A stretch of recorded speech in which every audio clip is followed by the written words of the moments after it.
Let us open our Bible on Proverbs 4:26. Praise the Lord. Ponder the paths of thy feet, and let all thy ways be established.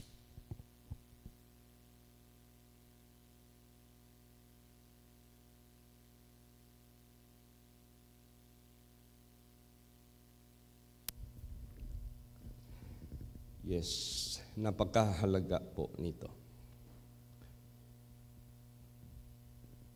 Ayon sa Tagalog, papanatagin mo ang landas ng iyong mga paa at mga tatag ang lahat ng iyong lakad. Sa Bisaya, pataga ang alagianan sa imong mga tiil ug tukura sa malig-on gayud ang tanan mong mga dalan. Dito naman sa English, ponder. Ano ba yung word ponder? Inoktoki. Isipin mo ng mabuti ang landas ng iyong mga paa. Kung yan ba ay landas ng kaligtasan o yan ba ay landas ng impyerno o kapahamakan? Yan ba ay landas ng kaliwanagan o yan ba ay landas ng kadiliman? So, kailangan ang buhay natin ay meron tayong check and balance. Chine-check natin. Para bang pag mag-check ka ng isang bagay, kailangan mo tingnan ng mabuti. I-analyze mo kung tama ba. So, ganun din sa buhay po natin. Importante ito. We have to check and balance our path na ating dinadaanan. Ngayon, pag yan ay sure ka na, wala kang nilabag na tuntunin ng Diyos, wala kang sinuway sa kautusan ng Diyos, then ang next step niyan, let all thy ways be established. Pagtibayin mo na yan. Huwag mo na yang baguhin. Huwag ka nang mawala dyan. Pag natuntunan mo na, pag inisip mo na ng husto, Lord, thank you po. Ito yung ayon sa inyong salita, ito yung ayon sa inyong commandments, ito yung ayon sa inyong righteousness, ito yung ayon sa inyong holiness na nababatay sa banal na salita ng Diyos. Ito na yung nilalakaran ko, ito na yung daan na aking tinatahak. So, i-establish mo na. Huwag ka nang mawala dyan. Huwag ka nang makilos dyan. Pag may mga tukso-tukso dyan sa tabi-tabi, huwag ka nang lumingon. Pag merong mag-distract sa iyo, huwag mong hayaan magpa-distract sa iyo. Pag merong manguhit-nguhit dyan, anong nguhit-nguhit? Yung bang ano ba yung kuhit sa Tagalog? Kalabit.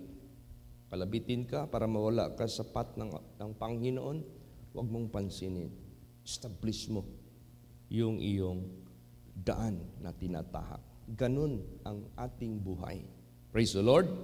Na hindi tayo pwede na parang wala tayong direction, parang patsamba-tsamba, parang patikim-tikim, parang ano bang klaseng buhay yan? Walang stability. Hindi pwede yan. Malakas ang tukso. Hindi pwede yan. Maraming pagsubok. Hindi dapat tayo basta-basta na lang na namumove sa daan ng Diyos. O kaya, para hindi tayo mamove, ponder the path of thy feet. Yan na, sigurado ka, ayon sa banal na salita ng Diyos, ayon sa doctrine ng holiness, ayon sa righteousness ng Diyos, ayon sa commandments ng Diyos, then establish it. Pagtibayin mo yan. I-consider mo yung iyong mga lakad. Basahin natin Haggai 1:5. Praise the Lord. Now therefore, Thus saith the Lord of hosts, consider your ways. Yan. How do you consider your ways? Para bagang nagda-drive ka ng sasakyan, i-consider mo yung pagtakbo ng sasakyan mo doon sa iyong daan. Ikaw ba ay hindi nagka-counterpart? Baka nagsasalubong ka na sa opposite direction. Ikaw ba ay nasa tamang lane na hindi mo ma-obstruct ang flow ng sasakyan? Minsan, may mga driver dyan, hindi nila consider yung kanilang ways. Imbis na yung right lane sa traffic light must be always clear kasi ang flow dyan papuntang right anytime. Sila naman na hindi magpunta doon hindi sila mag-turn right, nasa right side sila. Nag-stop ang light, nag-stop sila. Yung gustong mag-turn to the right, hindi na makatuloy. Hindi nila kinoconsider yung kanilang way.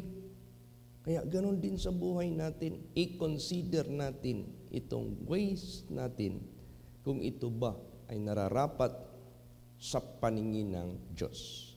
Pag tama ka na, then establish it. Ipagtibayin mo yan sa buhay mo. Paano natin i-check and balance? Basahin natin. Ephesians 5:15. Praise the Lord. See then that you walk circumspectly, not as fools, but as wise. Yeah, parang malakas ang impact ng echo. Nag-feedback. Okay. See then that you walk circumspectly. Yeah. Tingnan mo ng mabuti, sinabi dyan,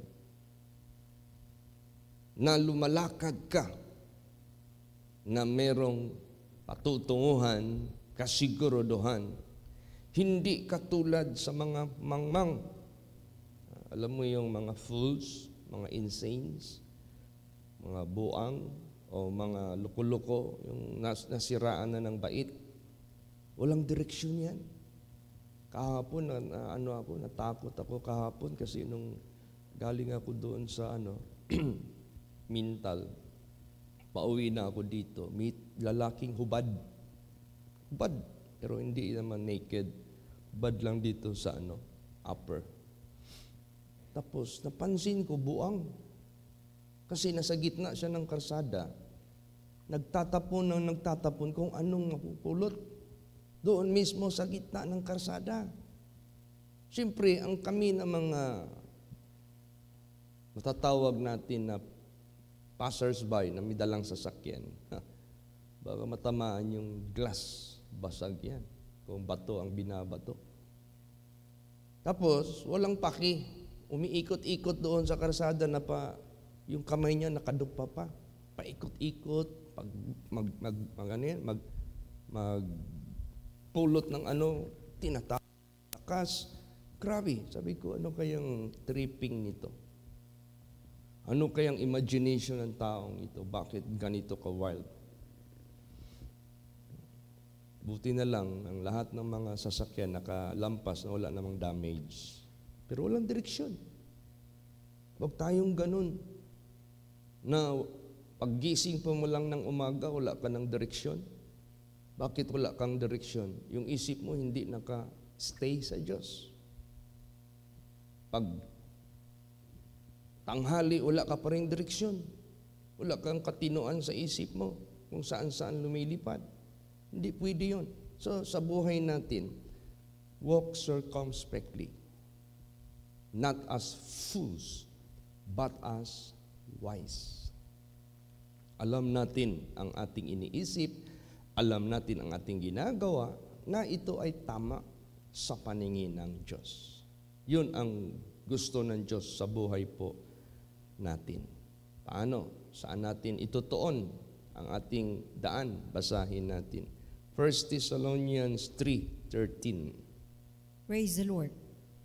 To the end He may establish your hearts unblameable in holiness before God, even our Father, at the coming of our Lord Jesus Christ with all His saints. Yan.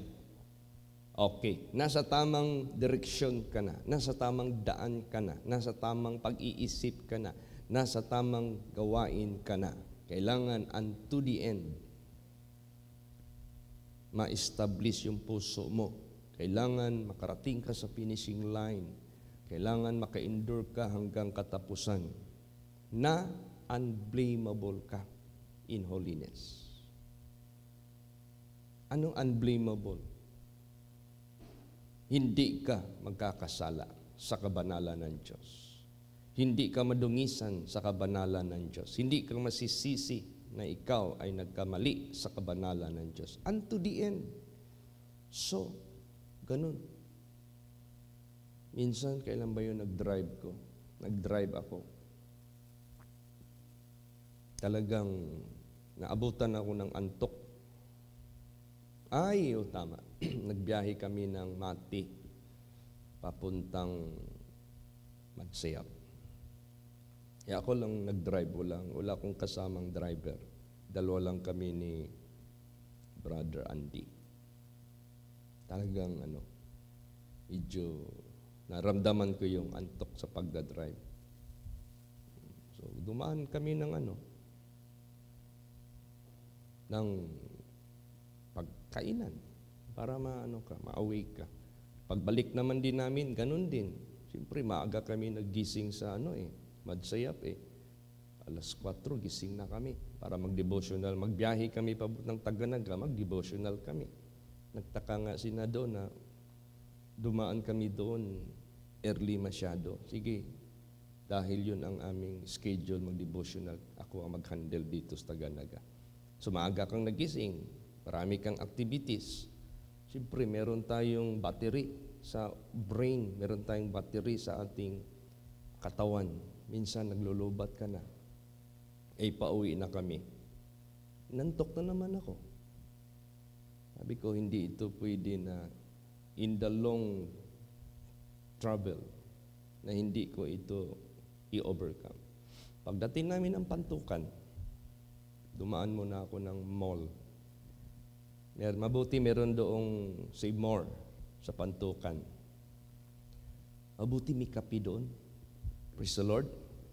Doon sa Save More, nagkape ako ng black coffee.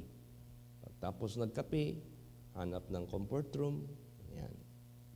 Ang comfort room doon, nandoon sa isang yung tabing mall doon sa itaas pa. At least ako, nakasustain ako, na-refresh ako. Kaya ganun sa buhay natin, nandyan ka na sa tamang landas, nandyan ka na sa tamang pag-iisip, nandyan ka na sa tamang direksyon. Sa mata ng Diyos, dapat makarating ka doon sa destinasyon mo na hindi ka maaksidente. So, kailangan yung mind mo, sound mind. Alert ka sa ating pag-iisip. Kasi, napakaraming posibilidad na maaksidente ka. Alam mo yung driving?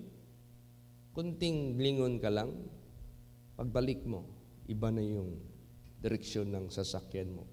Minsan papuntang tabi, minsan papuntang gitna na mayroong kasalubong, ganun. Kaya ang driving, yan.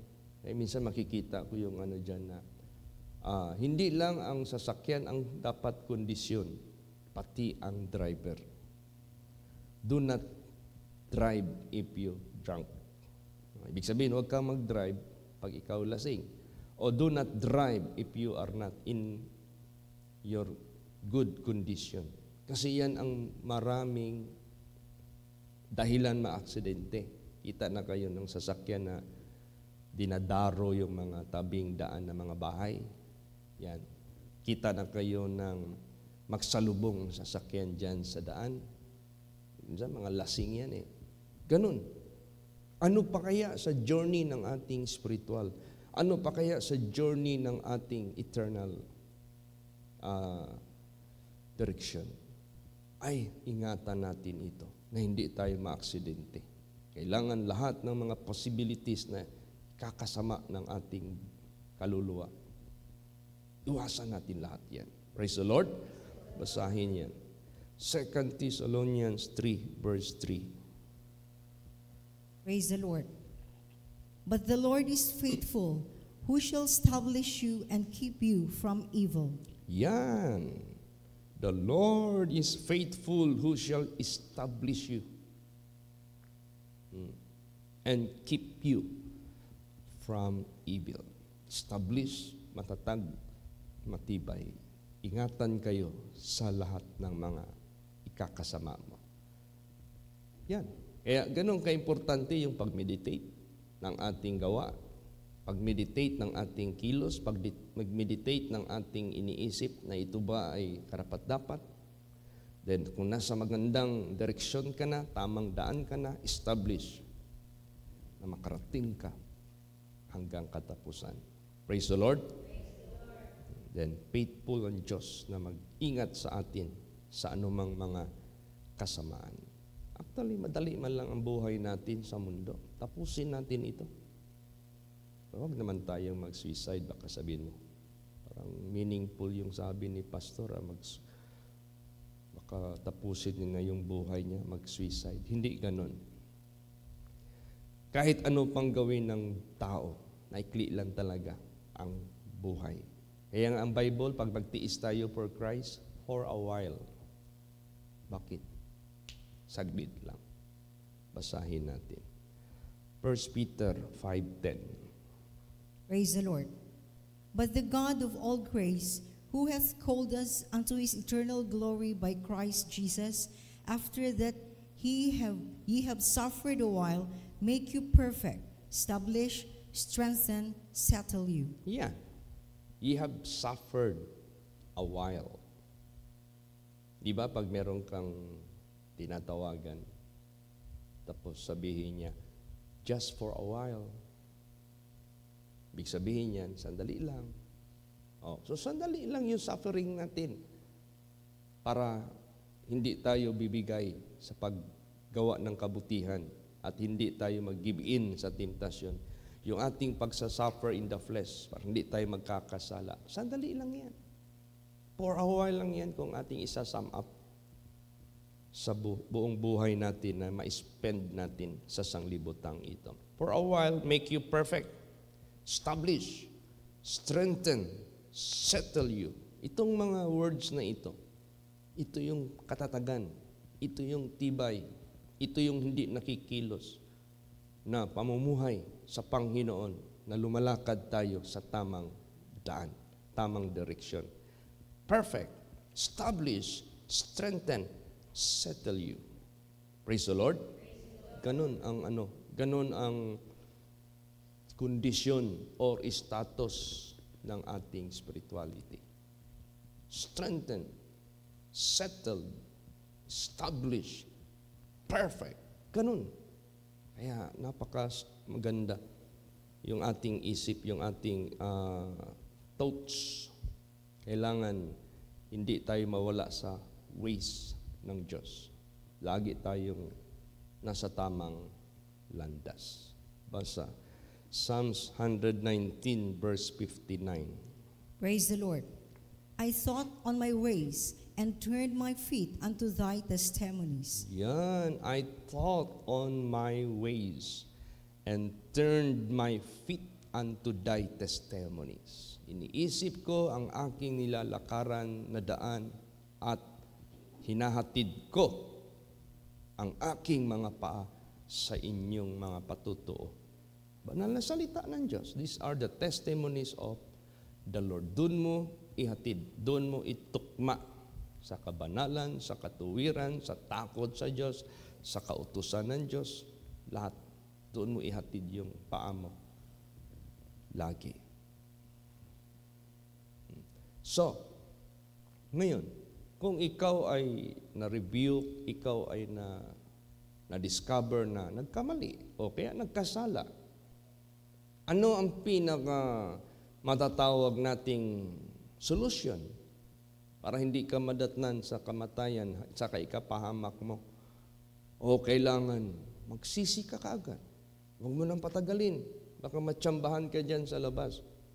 Dahil sa kakahintay mo ng mga mahabang panahon bago magsisi, bago magbagong buhay, dahil i-enjoy ka pa sa sanglibutang ito. Tingnan mo yung mga divers. Anong sinabi sa akin ng mga Malaysian people?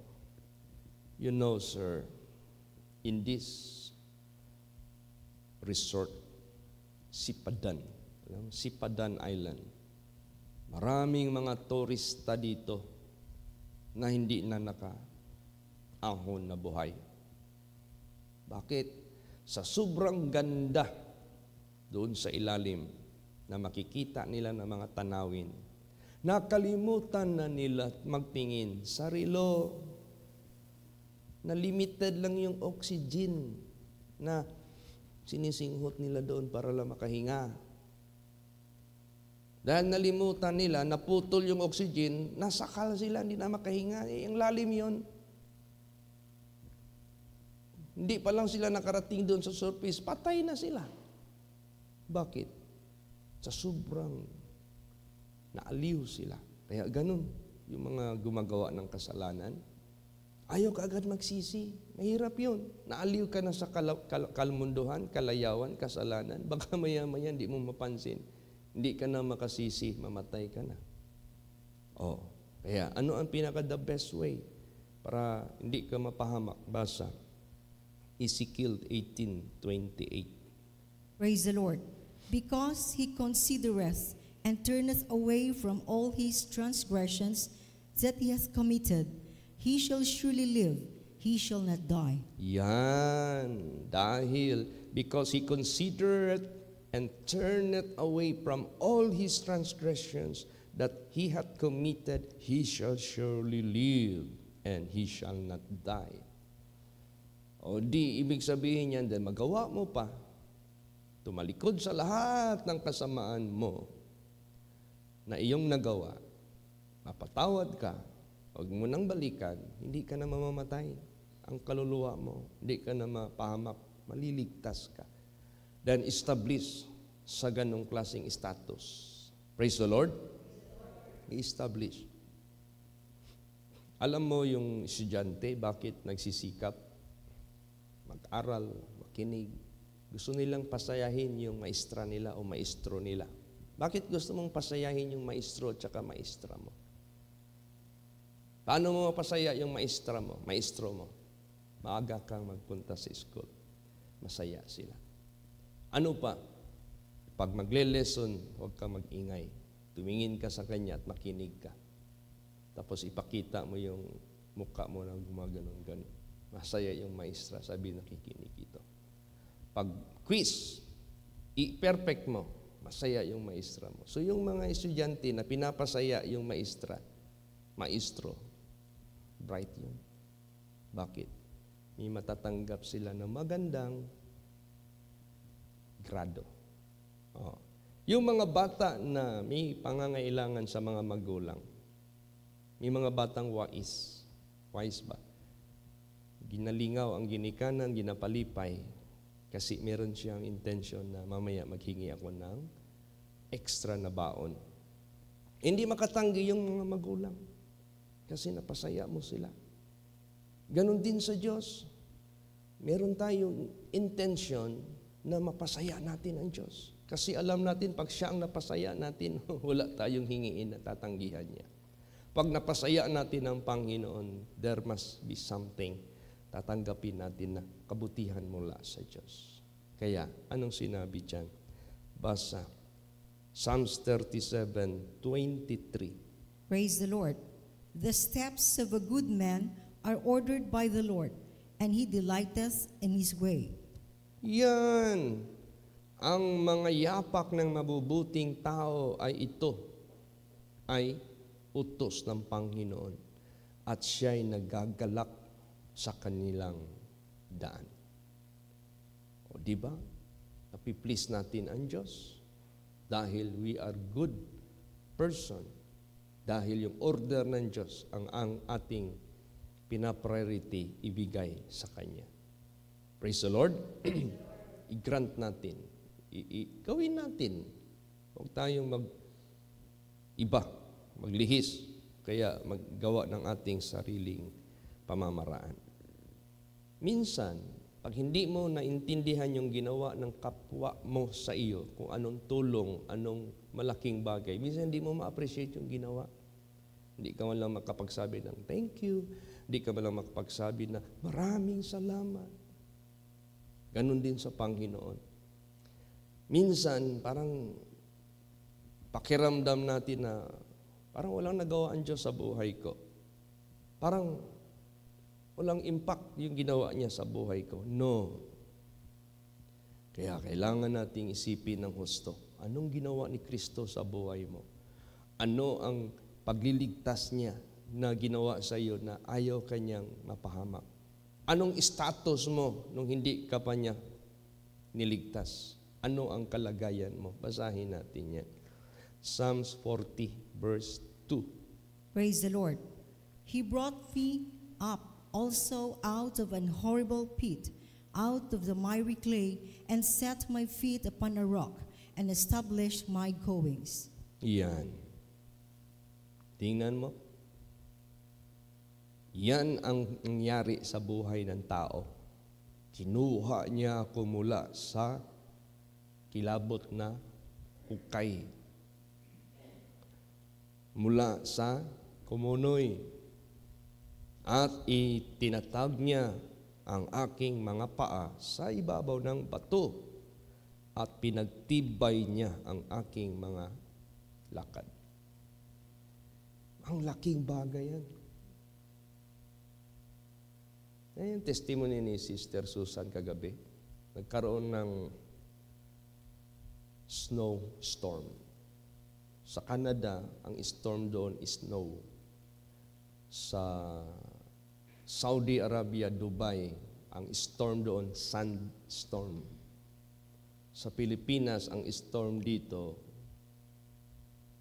ulan. Sa somewhere in US, minsan, yung umiikot yung tornado. So yung snowstorm, masakit yan sa balat. Alam mo minsan, pag nagkaroon doon ng 25 to 30, minus, negative, 25 to 30 degrees Celsius ang temperature, mag-ingat ka. Pag matagal ka sa labas, huwag mong kamutin yung tainga mo. Baka makalimutan mo, mabali talaga yan. Tumigas na yan eh. Kaya, delikado. Ayun nangyari kay Sister Susan. Ang ginaw na. Sa kakatawag daw niya kay Jesus. Mabuti na lang may babae daw doon na Good Samaritan na binigyan siya ng cover, yung plastic. At mabuti meron pang isang bus na dumating. Kaya kung hindi, patay ka talaga sa ginaw. Ganon. Magtaka na lang yung mga basurero. Bakit merong basura rito na iwan mo? Purmang tao. Patay na, nandoon na sa loob yung tao. Oh. You see? Kaya, kumunoy pa kaya, hindi ka makuha dyan. Horrible pit pa kaya kung lang kumuha sa iyo. O anong sabi ni Sister Susan? Salamat, Panginoong Diyos. Salamat din sa iyo, Ma'am, for your kindness. Kaya sa buhay natin, isipin din natin anong nagawa ng Diyos sa buhay natin para pasayahin natin ang Diyos. Praise the Lord. Ay, pasalamat tayo lagi sa Panginoong Diyos. At huwag na tayong umalis sa Kanyang grasya para hindi tayo madisgrasya sa buhay natin. Kaya, ponder the path of thy feet and let thy ways be established. Yan ang lagi nating assignment every day. Praise the Lord. Magsitayo po ang lahat.